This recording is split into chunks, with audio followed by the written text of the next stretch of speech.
Jaruma Rahma Sadau ta shiga cikin shirin nan mai suna The Men's Club. Jaruma Rahma Sadau jaruma an bayyana ta a matsayin sabuwar jaruma da za ta fito a cikin shirin nan da za a fara ɗauka a bana mai suna The Men's Club wato TMC a shafin yanar gizon Najeriya. Tola Odunsi, daraktan shirin na TMC wato The Men's Club, ya sanar da hakan ne biyo bayan wallafa hotonsa da shi da Rahma Sadau da ya rungume ta a shafinsa na Instagram. Darakta Odunsi ya kuma nuna jin daɗinsa kan irin rawar da Rahma Sadau za ta taka a zangon fim ɗin na bana The Men's Club mai zuwa. Abinda Odunsi ya ce darakta a ƙasan hoton shine "Finally, get to work with my home girl Rahma Sadau", wato abinda yake nufi. Daga ƙarshe ya ce karan farko da zai fara aiki da 'yar gidansa wato Rahma Sadau.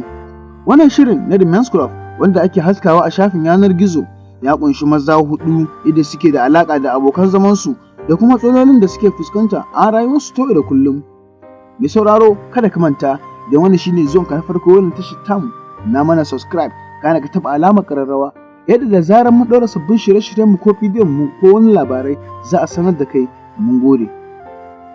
Kada ka manta da na subscribe